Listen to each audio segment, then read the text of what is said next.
Jim Swanner. Welcome to All About Horses. My guest today is Gloria Hester.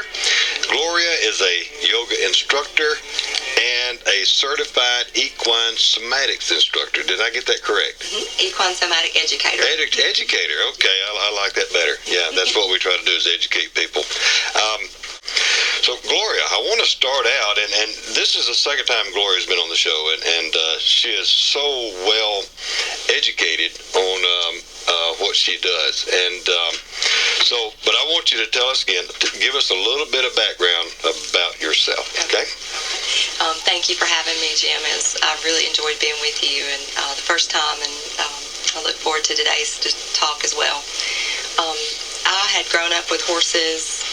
My mom was a trainer, and so most of my childhood was spent in the barn or at the river with the horses. I was fortunate enough to live on and near the river, so I could swim the horses if it was warm enough. And in the winter, I just stayed in the barn or tried to bring them in.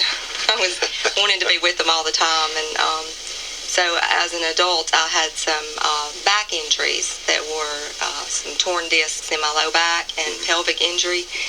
And through that, it led me to begin to study yoga as a healing art for my back. And it turned out that there was so much more to the discipline of yoga than I knew. I just heard that it was good for that reason. And it really helped me in so many areas of my life. The philosophy behind it and the study of the practice was more than I dreamed. And it's really brought a lot into my life. So I'm very happy to share both worlds now, the yoga world and the horse world. Is both my favorite subjects. So thank you for having me here. Yeah, well, you're welcome. Glad you're here. So, speaking about yoga, first of all, what is yoga? A lot of people, I know a little bit, but not enough. It's kind of one of those things you know enough just to be dangerous. Yeah. Okay. So just tell us a little bit about what it entails. Yoga, the practice of it, is actually a science and an art of the body. So it's a science of the body as well as an art. The system of yoga incorporates a lot more than just physical postures. There are also observances that you make in relationship to yourself. So meaning what kind of self-talk do you have? How do you treat yourself? Do you have thoughts that are harmful to you? And we all typically tell ourselves things that we would never say to our best friend. And yoga will actually call you on that. The practice is part of the observances called ahimsa, and it means non-violence or non-harming. So it's not only that you don't harm yourself or others, you don't harm others with your actions, or yourself with your actions, but you don't harm yourself with your thoughts. So in that way, it's a beautiful observance. Oh, am I harming myself with that thought? And if I am, then I'm not practicing yoga. So it's not, in our country, we know more about the physical postures. That's what's being shared mostly. And while those are incredibly beneficial, there are also many other facets of the practice that can be beneficial. Yeah, it's kind of like your negative thoughts and your negative language. It breeds negativity into your life. It does, yeah. It does, and actually, I try not to surround myself or have anybody around me that's negative, because we are very positive in what we're doing. Yeah, that's a good idea. Yeah, so I tell people, I said, don't have your feelings hurt if I turn around and walk away from you if you're speaking negative, because I don't allow it. Okay. Great practice. So, what makes yoga different from any other forms of physical activity or exercise? I think one of the main things, there are many, but one of the things that comes to mind just right in this moment is that through the practice of yoga, one of the limbs of a yoga practice is your breath work, and that's known as pranayama. So you're learning to not only observe your breath, but there are practices that you can learn to soothe yourself with your breath and to change the physical state of your body by learning proper breathing techniques, which actually benefit the practitioner by lowering their heart rate, lowering their blood pressure, relieving stress, and it goes further than that. But there are other things that make it different than exercise as well. The practice of yoga, when you come into a yoga practice, ideally you'll want to learn to practice in a way that's suitable for where you are right now, in your physical state, in your emotional state, and in your mental state. So if it's applied properly, it can actually not only balance the nervous system and the respiratory system, but the digestive system. And so a good teacher can help to modify the practice in those ways. So what would be the most important benefit of yoga that you can share with our listeners today? The fact that it balances your nervous system, and I'll go into a little bit about why that's so important. As a human being and as an animal, as a horse would have the same response. We have a sympathetic nervous system and a parasympathetic nervous system. The sympathetic nervous system is more like the gas pedal in your car. The parasympathetic nervous system is more like the brake system. And because of the way we live our lives, typically our daily existence, we live as though our gas pedal is pressed to the floorboard all the time. And you can imagine how if you were on the highway and you just had your gas pedal pressed to the floor all the time without a brake system, it would be very dangerous. And it actually is injurious for us to stay in that part of our nervous system. That is not the part of our nervous system where we can rest and digest. So, a lot of people... we got to go into a break. Just hold that thought right there, and we'll come back and we'll discuss that a little bit more. Back to more All About Horses. All right, welcome back to All About Horses. We're talking with Gloria Hester. And Gloria, we finished right in the middle of a comment there, and we were talking about the benefit of yoga, telling the benefit to our listeners. Okay. And just finish up with that statement. Good. And so the second part of our nervous system is parasympathetic. If you're in parasympathetic dominant part of your nervous system, you can sleep at night. You can rest. You can digest your food.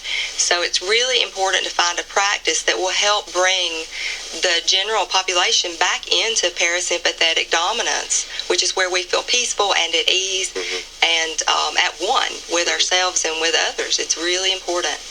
Yeah, and I feel like a lot of us, me included, sometimes we do have trouble sleeping, or we feel in go mode.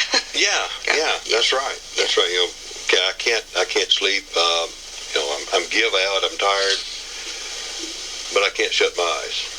You can't turn your brain off, so to speak. Yeah, and that is because you're stuck with your gas pedal to the floor. So one of the most beneficial parts of having what we call a yoga practice is that it's medicine when it's applied properly. Yeah.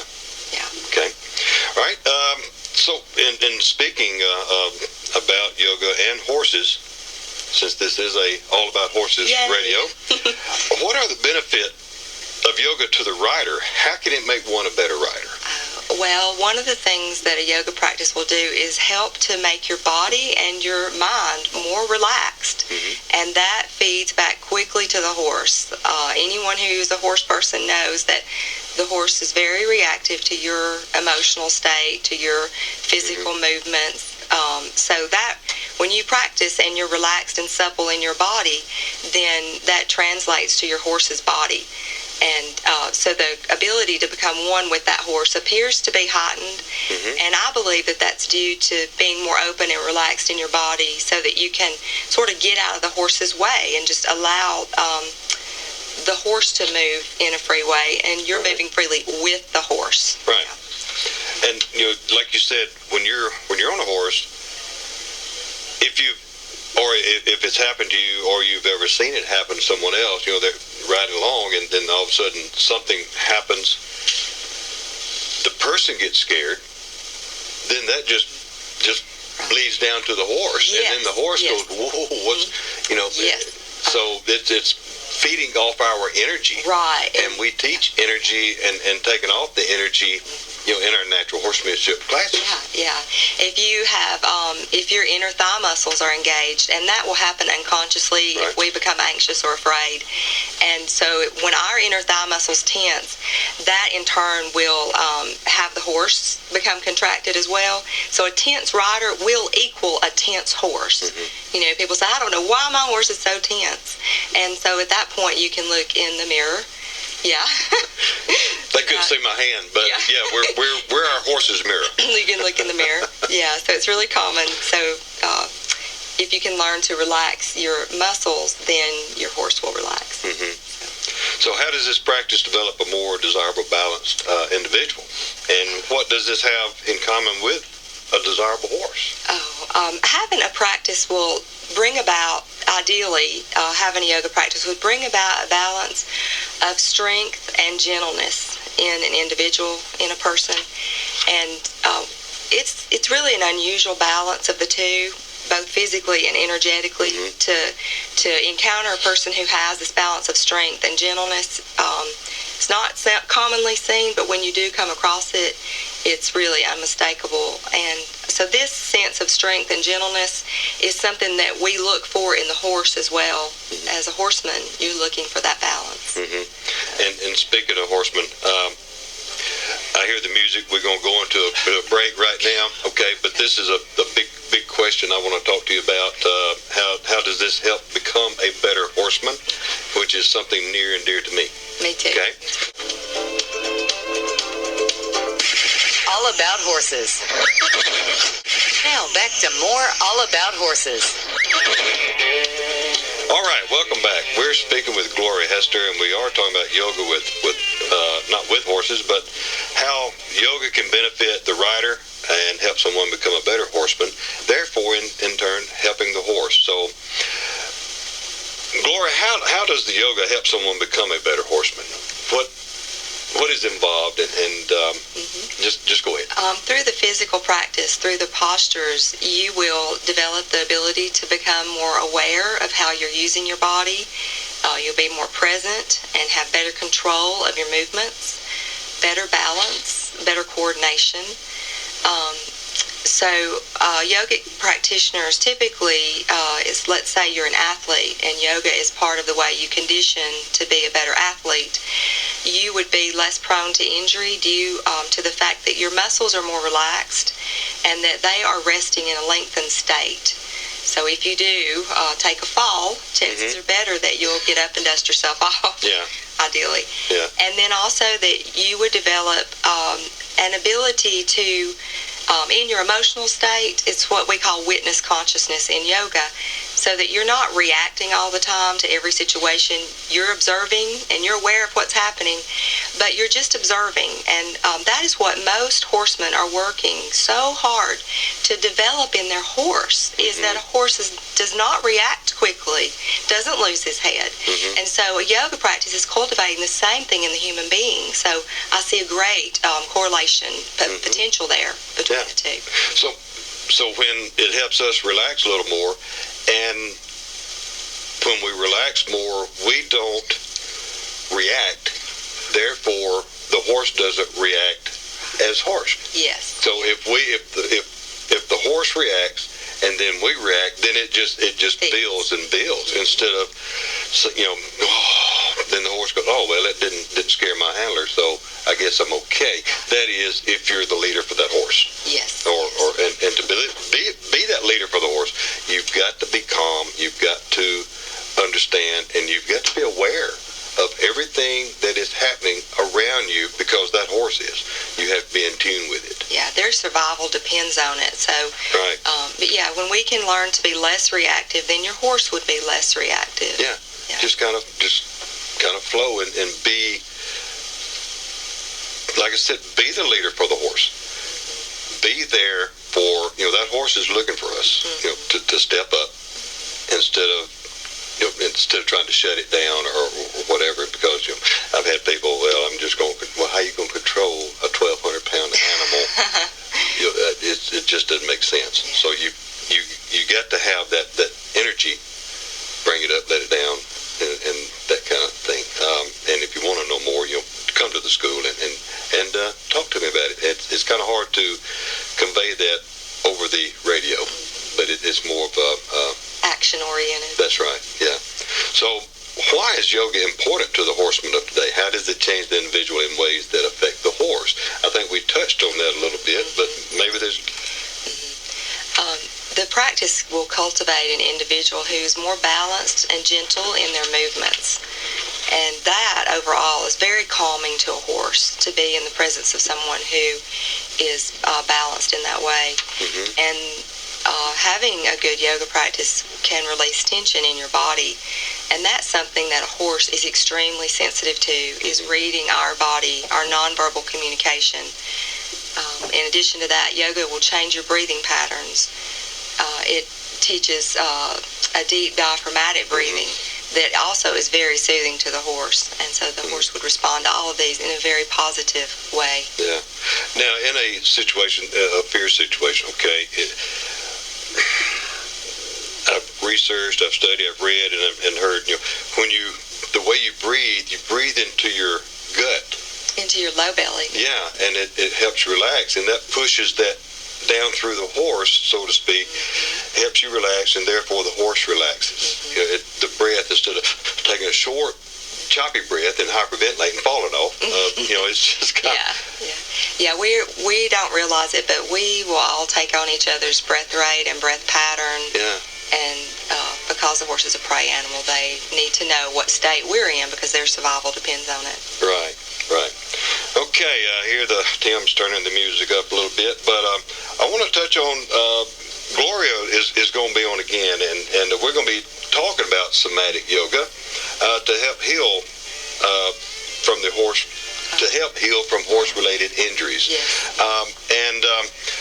What I want to do is Gloria, give some information how someone can get in touch with you, and then I will tell how they can get in touch with me, and we'll discuss the March 31st quickly. All right, great. My website is gloriahesteryoga.com, so you can go to my website or email me at gloriahester@gmail.com. Okay. And I look forward to talking with you. All right. If you want to know more about this is a fascinating subject, and it's very real. And if you think horses are just an animal, then well, they're not. I'll just put it that way. They're put here to help us. They have more. The horse has more for us than we do the horse. Yes. They have more to offer us. That's why he's coming back on